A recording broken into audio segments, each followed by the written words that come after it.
Ladies and gentlemen, ça me fait plaisir de vous retrouver aujourd'hui car oui, nous avons une vidéo d'une importance capitale. Je veux vous montrer ce qui me rend super bullish pour le marché crypto sur une vision long terme bien sûr. Je vous parle d'une année voire 2 ans max. Et comme nous sommes tous assis dans une requête, il est normal qu'on rencontre quelques turbulences en cours de route. Et n'oubliez pas, comme d'habitude, likez, partagez, abonnez-vous, ça prend 2 secondes. Sur ce, fini l'intro, let's go! Et oui, toujours les ETF qui font parler d'eux. La dernière fois que je vous en ai parlé, je pense que nous étions, je sais plus, à 7-8 milliards. Aujourd'hui, en à peine 2 mois, il a passé 12,7 milliards de dollars. C'est comme un trou noir qui absorbe toutes les liquidités. Je ne vais pas traîner sur l'ETF, mais c'était juste pour vous dire à quel point il absorbe les liquidités. Nous avons les ETF sur l'or qui enregistrent des retraits massifs, contrairement aux ETF Bitcoin au comptant. Les 14 principaux ETF sur l'or ont enregistré des sorties de 2,4 milliards de dollars cette année, selon les données d'un analyste de chez Bloomberg. Donc, ce n'est pas n'importe qui. À l'inverse, les 10 ETF du Bitcoin ont enregistré des entrées globales de 4 milliards de dollars cette année. Non seulement le Bitcoin aspire les fonds, comme je vous ai dit, mais l'or perd des actifs sous gestion à un rythme alarmant. Il ne pense pas que les investisseurs des ETF sur l'or migrent nécessairement en masse vers l'ETF Bitcoin, mais qu'il s'agit plutôt d'un simple FOMO. Vous vous souvenez de la dernière vidéo que je vous ai fait sur l'ETF? Quand je vous parlais que les institutions étaient en train de FOMO sur l'action. Ben voilà. Et si nous avons le graphe, regardez, c'est impressionnant. L'ETF Bitcoin et l'ETF de l'or. Je suis convaincu que à terme, Bitcoin sera reconnu comme de l'or. Voilà, ça, nous passons tous au numérique, même votre argent. Combien d'entre vous a encore des billets en poche? Combien d'entre vous a encore des billets en poche? Faites-le moi savoir dans les commentaires. Mais je suis certain que pas des masses. Donc voilà une des premières news qui me rend super bullish. La dernière fois, nous étions plus ou moins à 32 000 dollars. Aujourd'hui, nous sommes à 70 000 dollars. On a fait encore un x2 depuis les ETF en 2 mois. Vous imaginez si ça continue à ce rythme-là? Sans oublier que nous avons que, je pense, 11 ETF pour l'instant. Imaginez quand les autres pays vont se mettre à lancer aussi leur propre ETF, ça va, ça va exploser. Et pour ceux qui ne comprennent pas, c'est que plus le Bitcoin captera de la valeur, plus cette valeur va ruisseler sur les altcoins, donc sur nos investissements. C'est toujours le Bitcoin qui monte, puis l'Ethereum, et puis nous avons les autres altcoins qui explosent. Voilà pourquoi cette information est cruciale pour nous. Je voulais également partager cet indicateur avec vous. Il nous signale l'arrivée ou la sortie, bien sûr, des retails sur le marché. Les retails, ce sont les investisseurs privés comme vous et moi. Ici, vous avez un graphique qui représente le nombre de fois où les gens tapent le mot Bitcoin sur Google. J'ai vu un premier pic lors de la sortie des ETF. Et là, depuis février, comme par hasard, quand nous sommes proches de l'ATH, je vois carrément le chart qui explose à la hausse. Et vous voyez les petits pointillés qui vous annoncent la tendance future. Et c'était pareil à l'ancien bull market. Quand nous sommes arrivés proches de l'ATH, on a commencé à en parler à la télé, sur YouTube. Et là, bien sûr, le retail s'est revenu sur le marché. Et c'est à partir de ce moment-là que les choses s'accélèrent vraiment. Voilà pourquoi je voulais partager cette info avec vous, qui est aussi d'une importance capitale.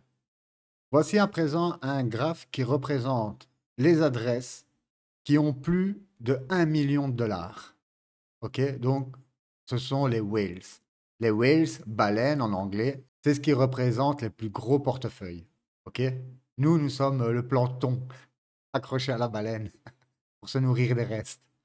Vous avez aussi les requins qui représentent les traders et le poisson qui représente les apprentis traders ou ceux qui pensent qu'ils sont traders jusqu'au moment où leur portefeuille soit à zéro. Fini les plaisanteries. Ici, je vous ai représenté les tops des anciens bull market. Donc, en ligne noire, vous avez la charte du Bitcoin. Et la ligne orange, bien sûr, ce sont les adresses qui détiennent plus d'1 million de Bitcoin. OK? Malheureusement, je ne peux pas zoomer comme il s'agit d'une image. Mais regardez au top de 2014. Nous sommes arrivés au top. Ici, vous voyez une petite bosse. Malheureusement, je ne sais pas grandir, mais ça ressemble plus ou moins à ça. Et quand nous sommes arrivés au top, nous avons vu une chute incroyable de ces adresses. Pourquoi? Car arrivés au top, ces adresses-là, en général, prennent leur profit. Vous avez toujours deux phases dans un marché. Vous avez, comme vous voyez ici, une phase d'accumulation. OK? Là, les gros portefeuilles accumulent. Vous voyez ici, c'est tout plat. Et puis, vous avez une phase qu'on appelle de distribution. Donc, quand on arrive en haut, donc, il passe en mode vente. En 2018, on peut retrouver le même scénario. Dès que nous avons franchi l'ancien top de 2014, vous pouvez voir une accélération de ces gros portefeuilles pour arriver au top de 2018. Et là, nous voyons quoi? Une méchante phase de distribution. Et vous pouvez voir que ça distribue jusqu'au bottom. Nous avons de nouveau une période d'accumulation. Et, et dès que les adresses repartent à la hausse, regardez le prix du Bitcoin, c'est quasi calqué dessus. Voilà pourquoi nous appelons ça la smart money. Car c'est eux qui font le marché. Et c'est eux qu'il faut suivre. Ce sont leurs mouvements. Et ici, nous voyons l'ancien bull market. Donc 2020-2022. 2022, c'était le crash. Et quand nous avons passé l'ancien top de 2018, regardez l'accélération des adresses. Oui, une petite cascade pour repartir encore sur une accélération. La petite cascade que vous voyez ici, ce sont des prises de profit. À chaque fois que vous voyez une petite cascade, ce sont des prises de profit. Ça ne paraît pas comme ça, mais là, on parle à chaque fois de moins 30-35%. Donc, ça a de quoi vous effrayer. Car comme je vous le dis, si le Bitcoin perd 30%, votre alt, elle peut se manger facile 50, voire 60%. Donc, n'oubliez pas. Donc, gardez toujours ça à l'esprit. Malheureusement, l'ancien bull market était dégueulasse. Il s'est fait en deux phases avec une méchante distribution. Ici, le Bitcoin avait perdu pratiquement 50%. Et croyez-moi que ici, plus personne ne voulait investir. Et si vous suivez ce graphe, ben, quand vous voyez, boum, que ça commence à repartir à la hausse, ben, le prix suit. Oui, nous avons eu cette grosse phase de distribution. Donc, tout le bear market de 2022, regardez les adresses, ça a chuté d'une force incroyable. Et comme par hasard, à la sortie du bear market, nous étions plus ou moins vers les 16-18 000 $. Boum, les adresses sont reparties à la hausse. Aujourd'hui, malheureusement, les graphes ont un petit temps de décalage. Et où je voulais en venir, c'est qu'aujourd'hui, nous sommes à l'ATH. Si, si je me reporte à l'ancien bull market, nous sommes ici. Je vais l'entourer, voilà, nous sommes ici. Et regardez ce que les adresses ont fait ensuite. Donc, je vous laisse faire le calcul, mais en tout cas, mais pour moi, ce cycle va être impressionnant. Ça fait 10 ans que des personnes attendent pour investir dans Bitcoin et qui ne peuvent pas investir sans passer par un ETF. Et nous voyons en 2 mois la folie que ça déclenche. Je m'attends à avoir des petites corrections. C'est normal. Aujourd'hui, nous sommes à 70K. Ça tombe dans 2 mois, on retombe à 50K. Ça, personne ne peut le savoir. Mais tout ce que je sais, c'est que quand nous franchissons l'ATH, en général, nous mettons 2 semaines à doubler.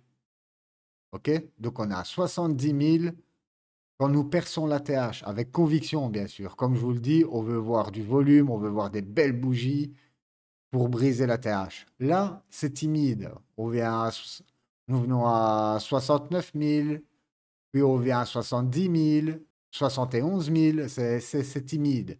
Mais quand nous allons voir une belle bougie casser ça, nous propulser directement aux 76 000, 80 000, là, ça va commencer à accélérer méchamment. Mais pour l'instant, nous y sommes toujours pas. Ceci étant dit, je vous montre ici le graphe du Bitcoin depuis sa sortie. Il y a encore peut-être de petites données que je n'ai pas, mais en gros depuis 2013.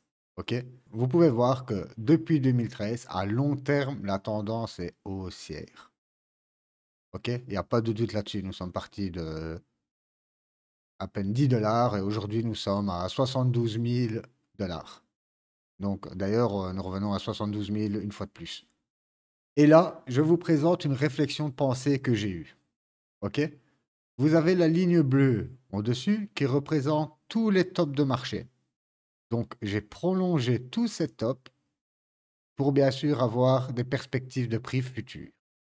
Et vous pouvez voir que j'ai fait pareil avec tous les bottoms, donc tous les bas de marché.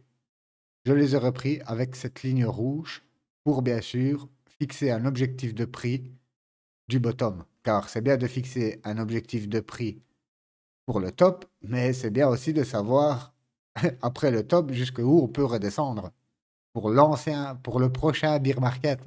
Vous vous dites, le bull market n'est pas encore fini, lui il est déjà au prochain bear market. Mais oui, oui. Donc voilà, vous pouvez voir qu'au premier bull, donc en 2013, nous sommes partis toute balle et nous avons eu une grosse correction. Les lignes rouges que vous voyez, ce sont les corrections des précédents bear market. OK? Vous pouvez voir aussi une ligne horizontale. Cette ligne représente le franchissement de l'ATH. OK? Donc vous en avez une ici, ici en 2019 et bien sûr aujourd'hui en 2023. Vous pouvez voir également que en pointillé, ce sont les halvings. Donc là où nous avons une réduction de prix. Pour ceux qui ne le savent pas, le halving réduit l'offre du Bitcoin, donc augmente sa rareté. Et dans la foulée, sa valeur. C'est ce qu'on recherche tous, de la rareté. Plus c'est rare, plus c'est cher. Et vous pouvez voir que depuis la genèse, nous avons franchi l'ATH que après le halving. Ici, vous pouvez voir, grosse cascade, reprise de marché. Et dès que nous avons passé l'ATH, donc l'ancien ATH de 2014, le cours s'est mis à accélérer et presque plus possible de rentrer. Quand nous sommes dans une phase parabolique, vous voyez à chaque fois ça dessine une parabole, c'est très très dur de rentrer. Oui, en 2017-2018, donc le top de 2018, méchante correction, ok, jusqu'au bottom. Et vous pouvez voir que nous repassons l'ATH toujours après le halving. OK? Donc l'ATH est ici, nous sommes bien après. L'ATH est ici, nous sommes bien après le halving. Cette fois-ci, nous avons cassé l'ATH, pas avec conviction, mais nous avons quand même franchi l'ATH avant le halving. Et ce qui a causé ça, pour moi, c'est clairement les ETF. Je vais le faire en direct avec vous. Depuis le halving et le franchissement de l'ATH, on avait 334 jours.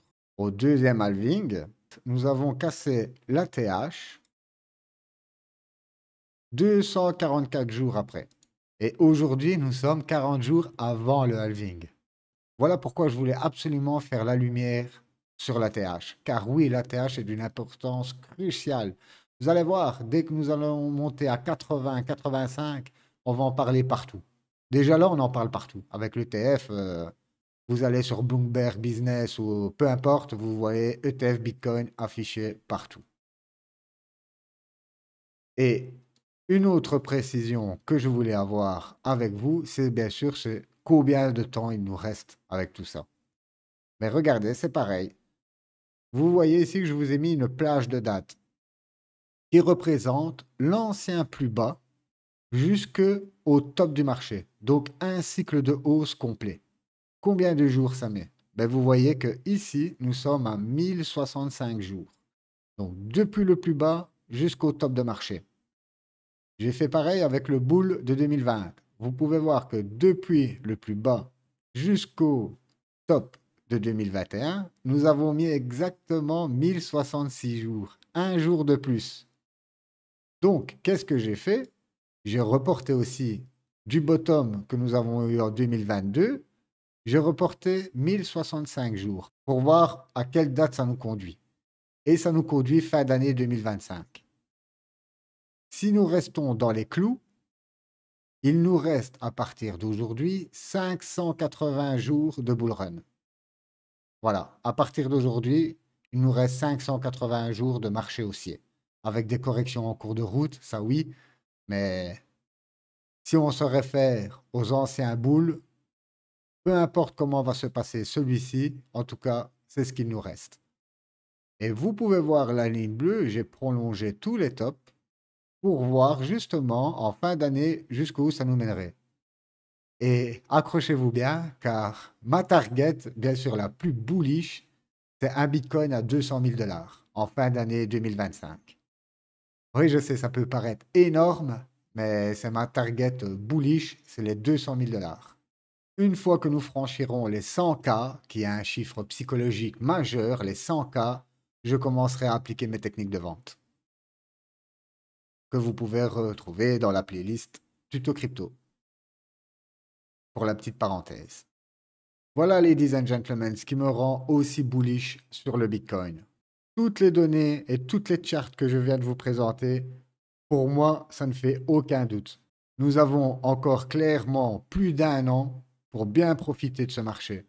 Voilà pourquoi ceux qui me disent aujourd'hui, ah, nous sommes à 70K, c'est trop tard. Je n'arrête pas de le répéter.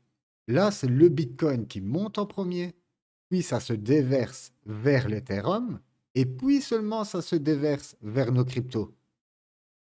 En altcoin, nous sommes encore très tôt. On n'a eu aucune frénésie. Oui, on a eu des petits x15, des petits x10 à gauche et à droite. Mais c'est rien quand nous rentrons carrément en mode to the moon. Donc voilà pourquoi je voulais vous rassurer et vous dire que non, c'est pas trop tard et nous sommes loin du top de marché. Nous sommes loin. Bien sûr, aujourd'hui, il y a un risque. Pourquoi? On affiche une, deux, trois, quatre, cinq, six bougies haussières. Donc chaque bougie que vous voyez représente des mois. Nous sommes sur 6 mois de hausse consécutive. Oui, ça fait peur. On pourrait avoir un retracement à présent. Voilà pourquoi je vous dis qu'il ne faut pas rentrer sur des altcoins qu'on fait x10 ou x15. Parce que l'upside à la baisse est bien plus important qu'un altcoin qui est déjà en bas. OK? Alors, à l'ancien bull market, quand nous étions plus ou moins vers 20 000 dollars, on a eu le crash de FTX. FTX, je vous laisse aller voir sur YouTube, je ne vais pas vous expliquer, c'était une des plus grosses plateformes de trading. Du jour au lendemain, on a appris que le patron, c'était un, que c'était un gros mytho et qu'avec tout l'argent, il s'achetait des belles villas, enfin, que soit. Et malgré que le marché a perdu 12 milliards grâce à cette plateforme, de 20 000, nous sommes passés à peine à 16 000. Pourquoi? Parce que le Bitcoin n'avait plus de jus à la baisse. C'est fini. Si on descendait plus bas, c'était au revoir Bitcoin. OK? Voilà pourquoi il est important de ne pas rentrer sur des altcoins aujourd'hui qui ont fait x10, x15. Par contre, vous pouvez rentrer sur des altcoins qui sont en bas de leur chart. On m'envoie quelques altcoins. Ah, je ne m'y retrouve plus. Je suis dans mes pensées, du coup, je ne m'y retrouve plus. Voilà. Voilà, ok. Je vais prendre des rouges. Ok. Vous voyez cette charte? Il est évident que je ne vais pas rentrer aujourd'hui sur ce projet, même si c'est un très bon projet. Pourquoi?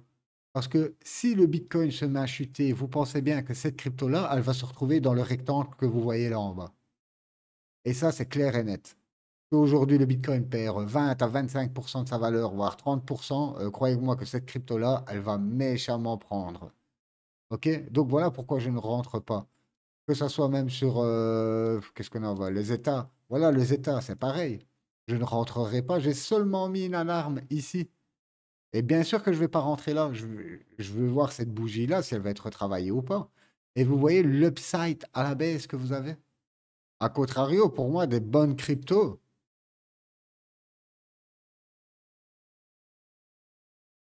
le MetaVPAD. Oui, nous avons fait une hausse, belle correction, et là, il repart à la hausse. Mais vous voyez que l'upside à la baisse est beaucoup moins important quand je suis ici que quand je suis là-bas en haut. Vous voyez le raisonnement?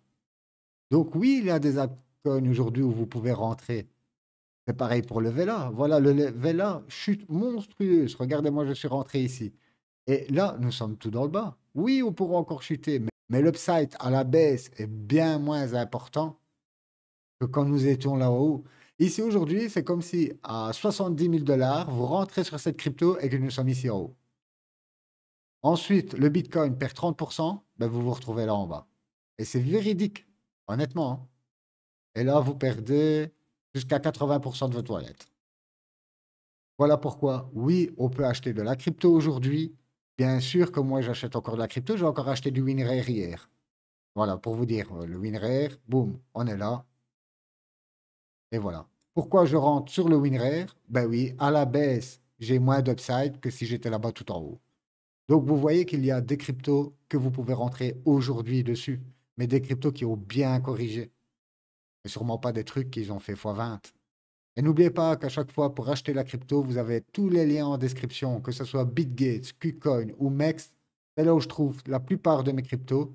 Vous avez 20% sur vos frais de trading et moi, je gagne aussi une petite partie sur ces frais. Ça aide la chaîne à se développer, bien sûr. Donc, voilà où je voulais en venir. C'est pareil pour le corpo. Quand j'ai fait la vidéo, je suis rentré dessus. Oui, ça a fait un x5, mais aujourd'hui, je ne rentrerai pas. Si je devais rentrer aujourd'hui sur le corpo, non, je ne rentrerai pas aujourd'hui sur le corpo. Il a fait x6. Je ne vais pas rentrer dessus. Le iPad, c'est pareil. Le iPad, je vous en ai reparlé. On était ici et c'était il y a une vidéo, je sais pas, il y a une semaine. Sur une semaine, 155%. Voilà. Donc, à la vidéo d'il y a à peine une semaine, vous mettez, peu importe la somme, c'est plus d'un fois deux. Qu'est-ce que nous avons encore comme petite crypto? Voilà, le Crown. Pour moi, c'est une excellente crypto. Le Crown, regardez sortir, regardez la chute. Ça fait peur. Aujourd'hui, boum, on part de côté. Donc, comme je vous ai expliqué tout à l'heure, nous sommes en phase d'accumulation. C'est ici qu'on accumule, c'est dans le bas. Boum, ça repart à la hausse. Pullback sur la boîte, pourquoi pas repartir à la hausse. Mais en tout cas, ce que je sais, c'est que si maintenant le Bitcoin chute, oui, je vais me retrouver en bas de la boîte. Mais en tout cas, je ne perdrai pas 80% sur mon wallet. Donc voilà, vous pouvez rentrer encore aujourd'hui sur des cryptos, bien sûr. Et pourquoi je vous dis ça? On peut avoir une correction, car on peut partir au 100K. Je vais vous montrer quelque chose. Où est-ce que je suis? Je prends le Bitcoin ici. Ouais, le Bitcoin ici, il n'a rien du tout dessus. OK, weekly. Voilà. Sur les retracements, donc pour ceux qui connaissent le système Fibonacci, ce qui nous permet de voir un retracement d'un actif à la hausse ou à la baisse, si je prends mon retracement, donc je prends le top du top et je descends jusque tout en bas. Voilà.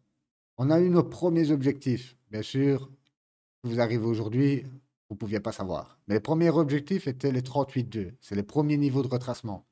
Le deuxième gros niveau de retracement, ce sont les 61,8, le nombre d'or. Regardez le prochain niveau de retracement où il est. Et l'autre 61,8, on est à 102, 103 000. Si nous continuons maintenant à empiler les bougies comme ça, ben, prochain arrêt où on pourrait consolider avant de repartir encore to the moon, c'est les 100K. Aujourd'hui, nous sommes à 72K. OK. On pourrait retracer au 61,8 qui se trouve plus ou moins au 48K. Donc, je répète, 72K, 48K. Et l'upside à l'inverse, nous sommes à 103K. Voilà, je vous laisse faire votre propre calcul. Le risque-récompense, pour moi, on est au middle. Que nous revenons aux 50, 48, 50, ou que nous partons au 100K, vous êtes au middle. Voilà pourquoi il n'est pas con de rentrer sur des altcoins qui sont en bas de graphique. À la limite, vous faites ça en deux shoots. Moi, ce que je préfère voir, le halving a lieu dans 40 jours. OK, si j'ai une telle somme, aujourd'hui, je rentre la moitié. Et après le halving, car tout se passe toujours après le halving, un mois après le halving, donc environ vers fin avril, début mai, je vois ce qu'il se passe pour réinjecter les autres 50%. Si vous voulez vraiment la jouer safe. Voilà, ladies and gentlemen, j'espère vous avoir éclairé la voie avec ma vision, car oui, tout ça ne reste que ma propre opinion et ma façon de voir le marché. Sur ce, n'oubliez pas, comme d'habitude, liker, partager, vous abonner et tout ça, tout ça. Moi, je vous souhaite une excellente journée ou soirée, peu importe où vous êtes. Bye bye.